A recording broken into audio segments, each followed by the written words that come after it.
and thanks for joining us from our studios in Israel. I'm Natasha Kirchak here with ILTV's Morning Briefing. Israel is fuming following Jordan's response to how Israeli police handled a terror attack in Jerusalem over the weekend. On Saturday, a 57-year-old Jordanian citizen began to stab an Israeli policeman in the neck after returning from prayers at the Al-Aqsa Mosque in Jerusalem. The police officer immediately responded by shooting the assailant, killing him on the spot. The Jordanian stabber, later identified as Muhammad Abdullah Salim al-Kasouji, had entered Israel just a few days earlier. Video footage shows al-Kasouji walking down a street in Jerusalem's Old City before violently carrying out the attack. The 37-year-old police officer has been evacuated to a Jerusalem hospital where he's being treated for moderate injuries. In the meantime, the Jordanian government is slamming Israel for the killing of al-Kasouji, calling it a heinous crime caused by the Jewish state's occupation of East Jerusalem. Israel is fighting back by calling the allegations outrageous and is accusing Jordan of supporting terror. A shocking new video has just been released by the Al-Qaeda terror group featuring one of Osama Bin Laden's sons, and it's calling for attacks against Jewish targets across the globe. Hamza bin Laden is featured in the 10-minute video where he's seen encouraging Muslims to carry out lone wolf attacks against Jews in, quote, America, the West, and occupied Palestine. The terror leader even suggests other targets such as American or NATO interests and is calling for the use of weapons other than guns. Hamza bin Laden was named a specially designated global terrorist by the U.S. State Department back in January after the release of a tape in 2015 which showed him calling for attacks in Washington, Paris, and Tel Aviv. He also released a video last year advocating for revenge against the United States for the death of his father in a 2011 American raid. This latest video includes footage from at least 2 different terror attacks in Israel, including a truck ramming attack in Jerusalem that killed 4 soldiers in December of 2016. This weekend saw the first municipal elections in the West Bank since 2006, when Hamas swept Palestinian parliamentary polls and ultimately went on to seize power of the Gaza Strip.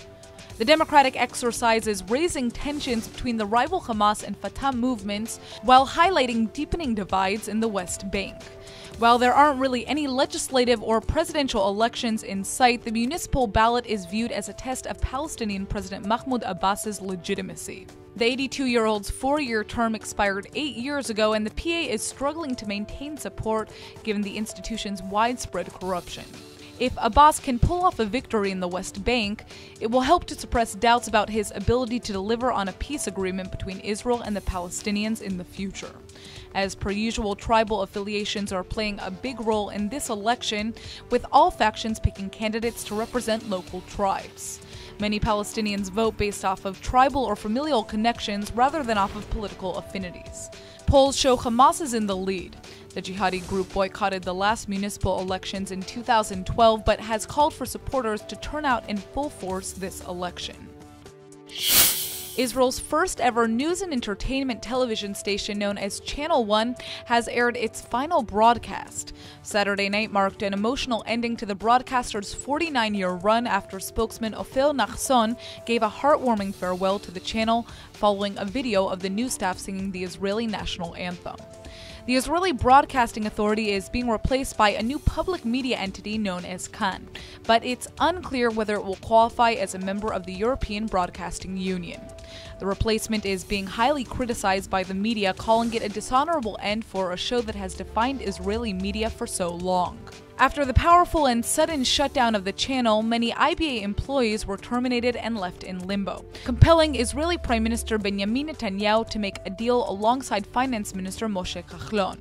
Kan's new division is now to be largely made up of staffers from the old Israel Broadcasting Authority. The 60-second Eurovision competition has come to an end, and while Israel didn't manage to score very high, Israelis are still celebrating over Belgium's 4th-place success with the Jewish singer Elie Delvaux.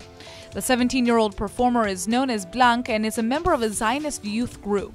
She even performed in Israel last month as part of a promotional tour for Eurovision and has been involved in a Shomer Atzair since 1st grade. Israel itself only managed to place 23rd out of 26 competing countries in the international singing contest. Israeli singer Imri Ziv's signature song, I Feel Alive, failed to resonate with European judges. But here in Israel, locals are still chanting the song. The focus has now turned to what will happen to Israel during next year's Eurovision competition, since the replacement for the Israeli Broadcasting Authority may not meet European requirements to compete. That's all for now. I'm Natasha Kirchek, and see you later with our main daily broadcast from Israel at 2 p.m. Eastern Time.